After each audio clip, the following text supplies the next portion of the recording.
ब्रह्मा गुरुर्विष्णु गुरुर्देवो महेश्वरः गुरुर्साक्षात् परब्रह्म तस्मै श्री गुरवे नमः। गुरुर्ब्रह्मा गुरुर्विष्णु गुरुर्देवो महेश्वरः गुरुर्साक्षात् परब्रह्म तस्मै श्री गुरवे नमः। गुरुर्ब्रह्मा गुरुर्विष्णु गुरुर्देवो महेश्वरः गुरुर्साक्षात् परब्रह्म तस्मै श्री गुरवे नमः।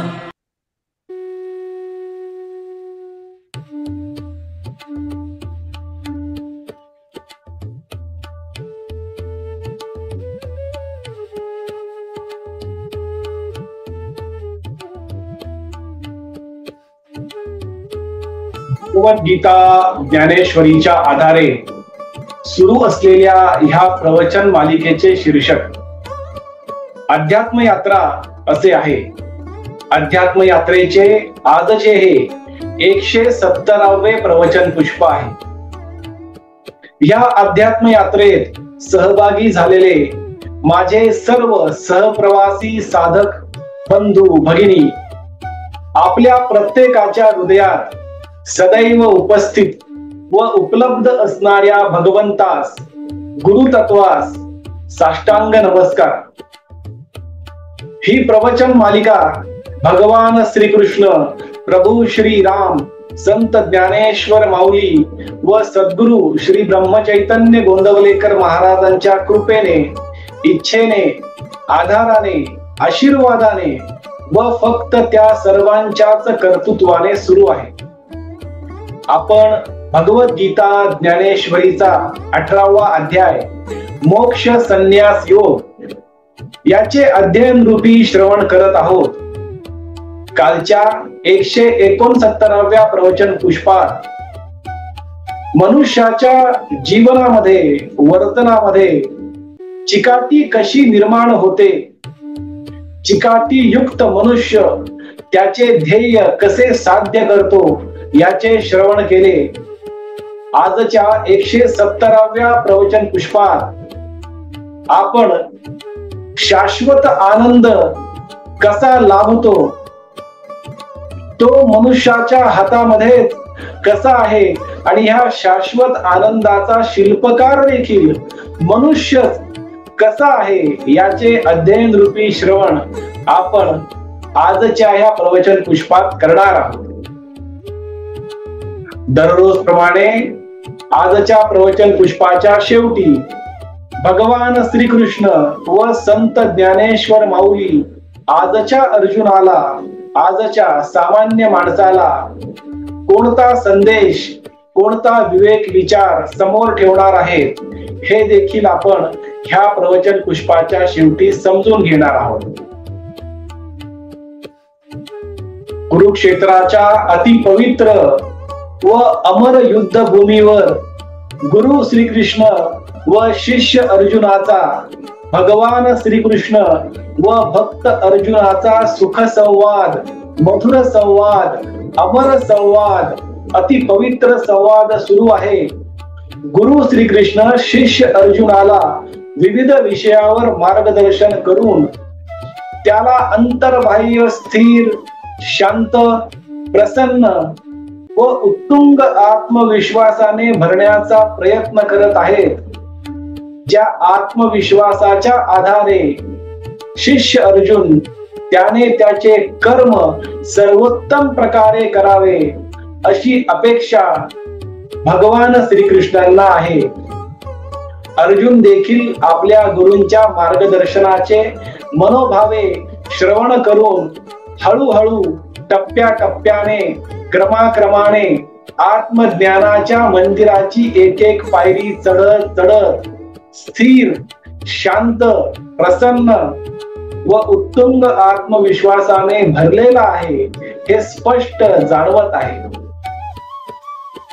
अर्जुनाची ही स्थिरता, शांतता, प्रसन्नता, त्याचा मेरू पर्वता एवढा झालेला आत्मविश्वास पाहून विवेकाचे महापर्वत असणारे गुरु श्रीकृष्ण, प्रेमाचे, करुणेचे, दयेचे, आनंदाचे, समाधानाचे सर्वात खोल महासागर असणारे गुरु श्रीकृष्ण, प्रसन्नतेचे, विनम्रतेचे सर्वोच्च दीपस्तंभ असणारे गुरु श्रीकृष्ण, आत्मज्ञानाचे अजरामरपणे तळपत असणारे महातेजस्वी ज्ञान सूर्य गुरु श्रीकृष्ण अति आनंदी होतात, अति प्रसन्न होतात व अर्जुनाशी पुढे संवाद साधण्यास सुरुवात करतात.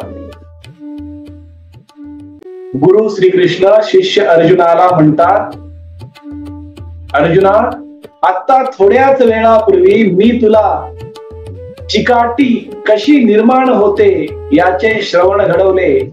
आता मी तुला मनुष्य त्याच्या जीवनामध्ये शाश्वत आनंद कसा निर्माण करतो, शाश्वत आनंद मनुष्याला कसा लाभतो याचे श्रवण घडवणार आहे.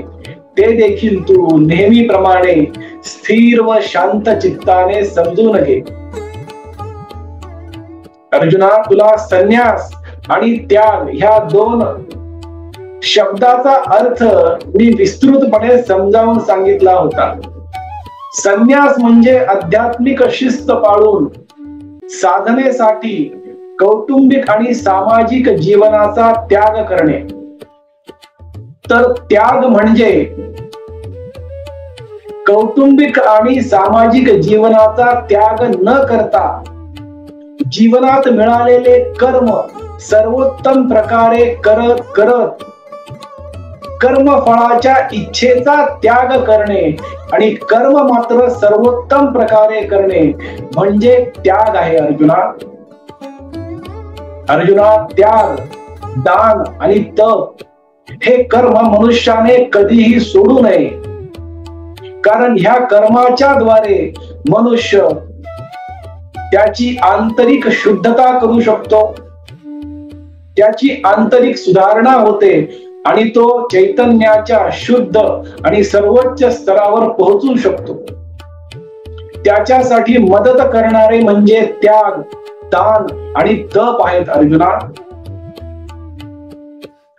मी तुला प्रकृतीद्वारे त्रिगुणांच्या आधारे होणारे कर्म, कर्ता, ज्ञान, बुद्धी, दृढ निश्चय, दृढता, धृती ह्या सर्व गोष्टी समजावून सांगितलेल्या आहेत.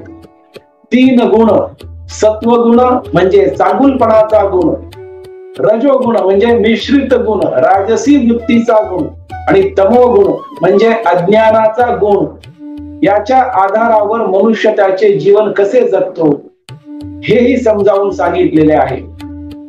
अर्जुना, प्रत्येक कर्मामागील मनुष्याचा हेतू हा एकमेव असतो आणि तो म्हणजे आनंदाची प्राप्ती करणे, आनंद मिळवणे. प्रत्येक मनुष्य एकसारखेच कर्म करताना दिसतो, पण त्यातील काही मनुष्य आनंदी सदैव असतात, तर काही मनुष्य आनंदाचा, दुःखाचा अनुभव घेतात, तर काही लोक फक्त दुःखाचा, दयनीयतेचा, वेदनेचा अनुभव घेतात. याचे एकमेव कारण म्हणजे त्या मनुष्याचे त्या कर्मामागील असणारा हेतू. ज्याचा हेतू शुद्ध तो सदैव आनंदी, ज्याचा हेतू स्वार्थी तो कधी आनंदी तर कधी दुःखी, आणि ज्याचा हेतू अविचारी, अज्ञानी आणि अविवेकी तो सदैव दुःखात, वेदनेत आणि दयनीयतेमध्ये असतो. अर्जुना, अशा प्रकारे बाह्य स्तरावर कर्म जरी एकसारखे दिसले तरी कर्माचे परिणाम म्हणजेच कर्मफळ विविध प्रकारे उत्पन्न होत असतात. कर्म, कर्ता, बुद्धी, दृढनिश्चय, दृढता, धृती ह्या प्रकृतीच्या 3 गुणावर सत्व, रज आणि तम याच्यावर अवलंबून असतात. त्याचप्रमाणे कर्मातून मिळणारा आनंद देखील 3 प्रकारचा असतो. त्या 3 प्रकाराच्या आनंदाची वर्गीकरण कसे आहे हेही मी तुला समजावून सांगणार आहे अर्जुना. अर्जुना, ज्ञानाच्या मदतीने दैनंदिन जीवनात सत्वगुण आत्मसात करून मनुष्य सदैव प्रत्येक क्षणी आनंदात व्यतीत करू शकतो आणि चैतन्याच्या सर्वात उन्नत, सर्वोच्च आणि शुद्ध स्तरावर पोहोचू शकतो. ती अवस्था म्हणजेच शाश्वत आनंद आहे अर्जुना. आनंदाचे प्रकार किती आहेत हे आता तू व्यवस्थितपणे नेहमीप्रमाणे समजून घे. तुला मी याआधी सात्विक धृती आणि राजसिक धृती व्यवस्थितपणे समजावून सांगितली. आता तामसिक धृती, तामसिक दृढता कशी असते हे पण समजावून घे. जी चिकाटी, जी धृती, जी दृढता मनुष्याचे मन दुष्ट करते, त्याला सदैव निद्रेमध्ये, भीतीमध्ये, चिंतेमध्ये, दुःखामध्ये अडकवून ठेवते. जी चिकाटी, जी धृती मनुष्याला काम, क्रोध, मोह, लोभ अशा विविध प्रकारच्या विकारांमध्ये अडकवून ठेवते, त्याला हे विकार सोडूच देत नाही. ती चिकाटी, ती धृती, ती दृढता ही तामसिक धृती आहे, तामसिक प्रकाराची आहे असे तू नक्की जाण अर्जुना. तामसिक धृती स्वप्ने, आळस, दुःख, अहंकार, निराशा आणि विकारांनी प्रेरित असते अर्जुना. अज्ञानाच्या ढगातून निर्माण झालेली वाईट आणि खालच्या स्तरावरील बुद्धी म्हणजे तामसिक धृती आहे अर्जुना. तामसिक धृती असणे हे कोणत्याही मनुष्याकडून अपेक्षितही नाही आणि अस्वीकार्य आहे अर्जुना. तामसिक धृती असणारा मनुष्य दुर्गुणांचा त्याग करू शकत नाही. त्याचे मन मंद होते. जास्त झोपेमुळे तो आळसी होतो.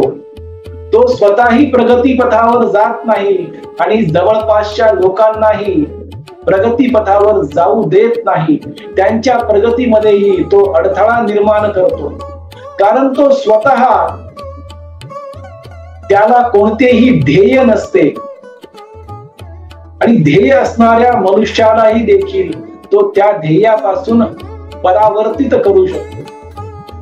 तो स्वतः निराश जीवन जगतो, दुःखी जीवन जगतो, आसक्त जीवन जगतो, स्वतःच्या क्षमतेला मर्यादित करू शकतो, कारण त्या मनुष्याकडे तामसिक धृती आहे, तामसिक चिकाटी आहे, जी जीवनाच्या विरुद्ध दिशेने जाते, आनंदाच्या, प्रेमाच्या, समाधानाच्या विरुद्ध दिशेने जाते.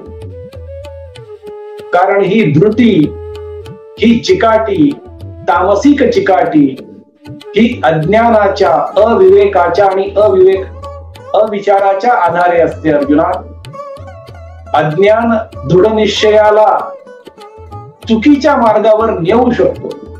त्याचे परिणाम हानिकारक असू शकतात. अशा मनुष्याला फक्त आणि फक्त भौतिक सुखांचीच आसक्ती असते. खरा दृढ निश्चय हा अज्ञानात नसून ज्ञानात आहे. ज्ञानात रुजलेला, मुरलेला, विरघळलेला धृती, दृढता ही सात्विक धृती असते. सात्विक धृती नकारात्मक जीवनावर मात करते, तर तामसिक धृती हे जीवन संपूर्ण नकारात्मक करत असते. कारण तामसिक धृती त्या मनुष्याला अज्ञानाच्या अंधकारात दुर्पटून टाकते. त्याचे जीवन सदैव संघर्षमय आणि दयनीय होऊन जाते. अर्जुना, मानव जातीला अज्ञानाचे नकारात्मक परिणाम समजून घेण्यास मदत करणे, जीवन मृत्यूच्या चक्रातून बाहेर काढणे अज्ञानातून ज्ञानाकडे, अविवेकातून विवेकाकडे, अविचारातून सद्विचाराकडे, दुराचारातून सदाचाराकडे नेण्याचे हे माझे कर्तव्य आहे. आणि त्यासाठी मी तुझ्या माध्यमातून सात्विक धृतीचे महत्व समजावून सांगत आहे. आणि आता तामसिक धृतीचे दुष्परिणाम देखील तुझ्या माध्यमातून संपूर्ण मानव समाजाला समजून सांगत आहे अर्जुना. कारण जो मनुष्य सात्विक धृती, सात्विक बुद्धी, सत्कर्म करत असतो तो मनुष्य चेतनेच्या सर्वोच्च शुद्ध अवस्थेपर्यंत पोहोचून माझ्याशी एकरूप होऊ शकतो अर्जुना. आता आनंदाचे प्रकार, 3 प्रकार व्यवस्थितपणे समजावून घे. आनंद देखील त्रिगुणावर आधारित आहे. ज्या साधकाला, ज्या मनुष्याला उपासना, ध्यान, जप, देवाची सेवा करण्यामध्ये आनंद मिळतो, या सेवेच्या आधारे जो मनुष्य दुःखाचा नेहमीसाठी शेवट करतो आणि सदैव शाश्वत आनंद त्या सेवेमधून, पूजेमधून, ध्यानातून, उपासनेतून, साधनेतून मिळवतो, तो आनंद सात्विक आनंद आहे. आणि हाच तो शाश्वत आनंद आहे अर्जुना. आनंद ही सर्वात पवित्र, शुद्ध आणि सकारात्मक भावना आहे. प्रत्येक मनुष्य, प्रत्येक कर्म अगदी जन्मापासून ते मृत्यूपर्यंत प्रत्येक कर्म हे आनंदासाठीच करत असतो. मनुष्य तर काय, इतर योनीतील प्राणी देखील फक्त आणि फक्त आनंदाचा शोध घेण्यासाठीच प्रत्येक कर्म करत असतात. प्रत्येक कर्मातून आनंदाचे प्रकटीकरण व्हावे हाच हेतू प्रत्येक मनुष्याचा असतो. पण ज्याचा हेतू शुद्ध आहे, प्रामाणिक आहे, पवित्र आहे, उदात्त आहे, त्याच मनुष्याला शाश्वत आनंदाचा, सात्विक आनंदाचा लाभ होतो. ज्याचे ध्येय शुद्ध आहे, ज्याचे ध्येय अभौतिक आहे, जो शारीरिक सुखांना जास्त महत्व देत नाही, तो सात्विक मनुष्य शाश्वत आनंदाची, परम आनंदाची प्राप्ती करू शकतो. आणि त्याच्या जीवनात दुःखाचा शेवट नेहमीसाठी झालेला असतो. आनंद जरी भौतिक सृष्टीच्या, प्रकृतीच्या प्रभावाखाली असला तरी ज्याचा हेतू शुद्ध, त्याचा आनंद शाश्वत, असा हा आनंदाचा साधक ध्येय देखील आनंदाचेच ठेवतो. जरी त्या साधकाजवळ ज्ञान, सत्ता, संपत्ती, पैसा, सोने, नाणे, रूप हे सर्व काही जरी असेल तरी त्याचा सत्व गुण त्याला सात्विक आनंद म्हणजे शाश्वत आनंदात रममाण करतो. तो भौतिक सुखांना जास्त महत्व देत नाही. त्याच्या प्रत्येक कर्मामागील हेतू हा फक्त शाश्वत आनंद असतो. प्रत्येक मनुष्य बाह्य स्तरावर एकसारखेच कर्म करताना जरी दिसत असला तरी त्याच्या हेतूच्या आधारे, त्या कर्मामागील हेतूच्या आधारे त्याला कोणत्या प्रकारचा आनंद मिळेल हे ठरत असते. त्याचा हेतू शुद्ध, त्याचा आनंद सात्विक आणि शाश्वत. ज्याचा हेतू स्वार्थी, स्वकेंद्रित, त्याचा आनंद हा शाश्वत राहू शकत नाही. अर्जुना, सुख सोयी, आराम, सुविधा हे सर्वांना किती प्रमाणात मिळेल हे नक्की सांगता येणार नाही. मात्र शाश्वत आनंद, चिरंतन टिकणारा आनंद, सात्विक आनंद प्रत्येक मनुष्य प्राप्त करू शकतो अर्जुना. शाश्वत आनंद हे आपण एका उदाहरणाद्वारे समजून घेऊया. राजकुमार सिद्धार्थ एक राजपुत्र होते. त्यांच्या जीवनामध्ये बालपणापासून ते कुमार अवस्थेपर्यंत प्रत्येक सुखसोयी, आराम, सुविधा त्यांच्या जीवनामध्ये होती. त्यांचे जीवन भौतिक सुखसोयींनी युक्त त्यांच्या वडिलांनी केले होते. त्यांना कधीही अप्रिय दुःखाचा अनुभव येऊ नये यासाठी त्यांच्या वडिलांनी सर्व प्रयत्न केले होते. कुमार अवस्थेपर्यंत राजकुमार सिद्धार्थला कोणत्याही प्रकारच्या अप्रिय परिस्थितीचा, घटनेचा किंवा दुःखाचा अनुभव कधीही आला नाही. पण राजकुमार सिद्धार्थ जेव्हा पहिल्यांदा राजवाड्याच्या बाहेर पडले तेव्हा त्यांना 3 अनुभव, 3 घटना, 3 परिस्थिती त्यांच्या समोर आल्या. त्यांनी एक वृद्ध माणूस पाहिला, त्यांनी एक खूप आजारी मनुष्य पाहिला आणि त्यांनी एक मृत मनुष्य देखील पाहिला. वृद्धता, आजारपण आणि मृत्यू ह्या 3ही घटना, 3ही परिस्थिती एकाच दिवशी राजकुमार सिद्धार्थ यांनी पाहिल्या. तेव्हा त्यांना हे कळले की मनुष्याला भौतिक सुख जरी मिळत असेल तरी भौतिक दुःख देखील मिळू शकते. शरीर सुखसोयीयुक्त जरी असेल तरी ह्या शरीराला दुःखाचा अनुभव देखील येऊ शकतो. तर मग मला शाश्वत आनंद कसा मिळेल याच्या शोधात राजकुमार सिद्धार्थ यांनी राजवैभव सोडले आणि त्या शाश्वत आनंदाची प्राप्ती करून घेण्याची साधना सुरू केली. नंतर त्यांना आत्मज्ञान प्राप्त झाले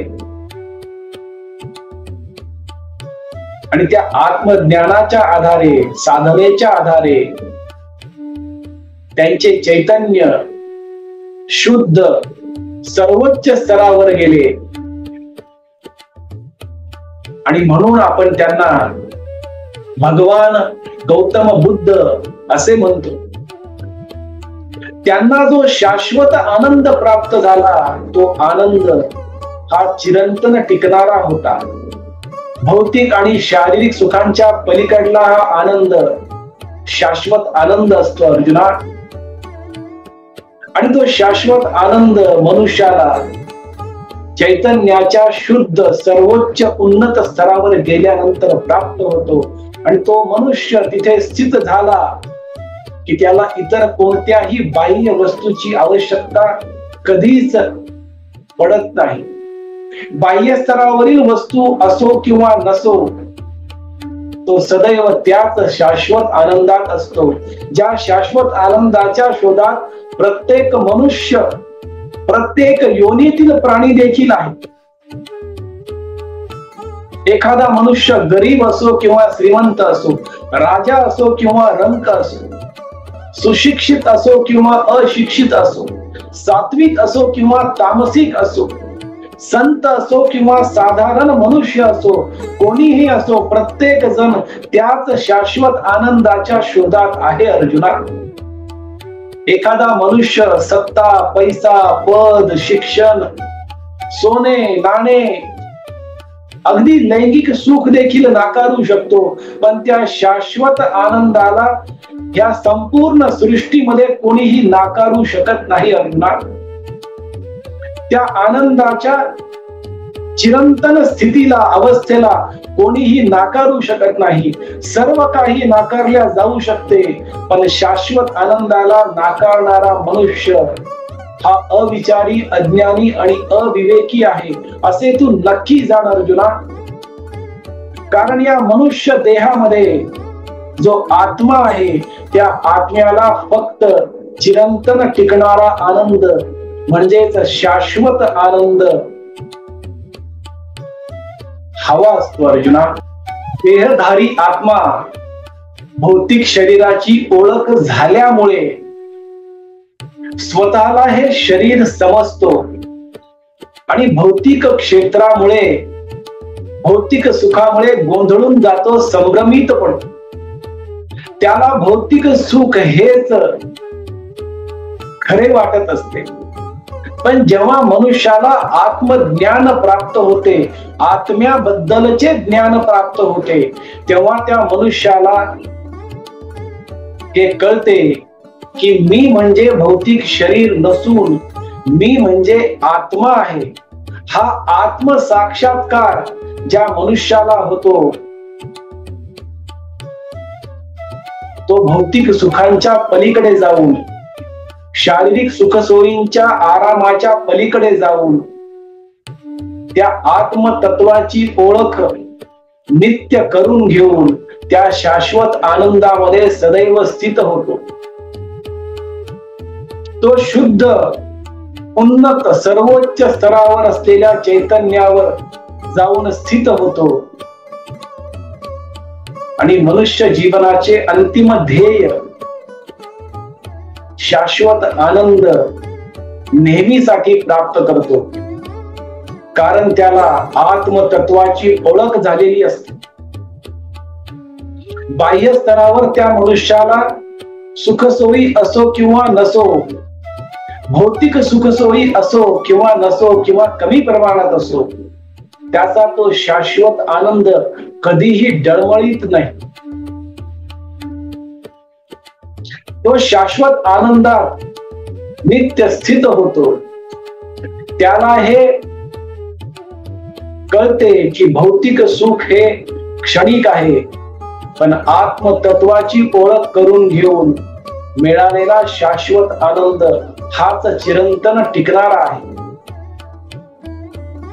मग त्याच्या जीवनामध्ये प्रिय गोष्टी घडो किंवा न घडो, प्रिय व्यक्ती असो किंवा नसो, परिस्थिती प्रिय असो किंवा अप्रिय असो, त्याचा आनंद मात्र चिरंतन टिकणारा शाश्वत असतो. पण तो मनुष्य त्याचे कर्म करणे कधीही सोडत नाही. बाह्य स्तरावरील कर्म, दान आणि तप तो सर्वोत्तम प्रकारे करत असतो. कारण त्याचा आनंद हा सात्विक असतो, त्याची वृत्ती ही सात्विक असते. तो सदाचारावर विश्वास ठेवणारा असतो. अर्जुना तू देखील तोच तो सात्विक, सदाचारी, सद्गुणी मनुष्य आहेस. तूही तुझे कर्म आजपर्यंत सर्वोत्तम प्रकारे करत आलेला आहेस. या कुरुक्षेत्राच्या रणांगणावर काही क्षणासाठी तुझा भावनिक असमतोल झाला होता. तुझे मानसिक धैर्य काही क्षणासाठी खचले होते. तू नेहमी त्याच शाश्वत आनंदाच्या साठी प्रयत्न करत आलेला आहेस. भौतिक सुखांना, भौतिक सुखसोयींना, सुविधेला तू कधीही जास्त महत्व दिलेला नाहीस अर्जुना. तू तुझे कर्म त्या सात्विक दृढतेच्या आधारे, सात्विक बुद्धीच्या आधारे, सद्गुणांच्या आधारे नेहमीप्रमाणे कर अर्जुना. कर्माला टाळू नको, कर्मापासून पळून जाऊ नको, कर्मापासून लपून बसू नको. कारण तू नेहमी कर्म करत आलेला आहेस. तुझे कर्म तुझ्या सात्विकतेच्या आधारे सत्कर्मात बदललेला आहेस अर्जुना. उठ, उभा राहा. तुझे कर्म, युद्ध कर्म, स्वकर्म, नियत कर्म, अनिवार्य कर्म सर्वोत्तम प्रकारे कर अर्जुना. तुझे हे कर्म एक तपश्चर्या आहे, एक सेवा समजून सात्विक भावाने हे कर्म कर अर्जुना. आणि या कर्मातून निर्माण होणारे कर्मफळ, त्याची इच्छा माझ्या चरणी आधीच अर्पण कर.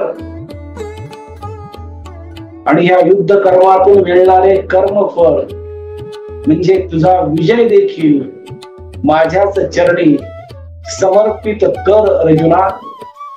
तेव्हाच तू त्या शाश्वत आनंदात सदैव स्थित होशील, जे प्रत्येक मनुष्याच्या जीवनाचे ध्येय आहे. अशा प्रकारचे मार्गदर्शन गुरु श्रीकृष्ण शिष्य अर्जुनाला करत आहेत.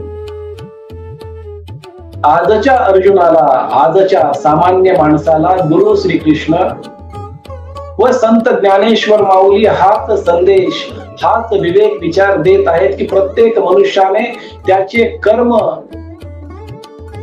सात्विक दृढतेच्या आधारे करावे, कर्मफळाच्या इच्छेपासून दूर राहावे आणि मिळालेले कर्मफळ देखील त्या भगवंताच्या, गुरूंच्या आणि आई वडिलांच्या चरणी समर्पित करावे, अर्पण करावे. हाच संदेश, हाच विवेक विचार समोर ठेवत आहेत.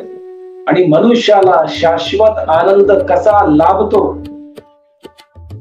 कसा लाभू शकतो, चिरंतन टिकणाऱ्या आनंदात मनुष्य कसा स्थित होऊ शकतो, याचा संदेश भगवान श्रीकृष्णांनी आणि संत ज्ञानेश्वर माऊलींनी आजच्या ह्या प्रवचन पुष्पातून दिला आहे. आपण भगवद्गीता ज्ञानेश्वरीचा 18वा अध्याय मोक्ष संन्यास योग याचे अध्ययन रूपी श्रवण करत आहोत. उद्याच्या 171व्या प्रवचन पुष्पात आपण सर्वोत्तम आनंद कोणता असतो, मनुष्याच्या जीवनाचे अंतिम ध्येय म्हणजेच सर्वोत्तम आनंद कसा प्राप्त करावा याचे अध्ययन रूपी श्रवण करणार आहोत. आपण सर्वांनी आज परत एकदा वाणी सेवा करण्याची संधी व सौभाग्य दिले, त्याबद्दल आपला आजन्म ऋणी व कृतज्ञ राहील. आजची झालेली वाणी सेवा भगवान श्रीकृष्ण, प्रभू श्री राम व संत ज्ञानेश्वर माऊलींच्या चरणी, सद्गुरु श्री ब्रह्मचैतन्य गोंदवलेकर महाराजांच्या पवित्र पादुकावर व आई वडिलांच्या चरण कमलावर मनोभावे अर्पण करूया.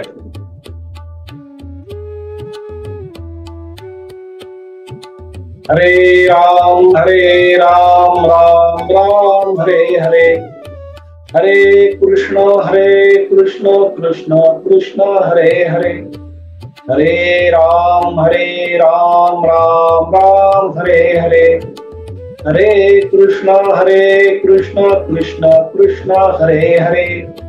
सद्गुरुनाथ महाराज की जय.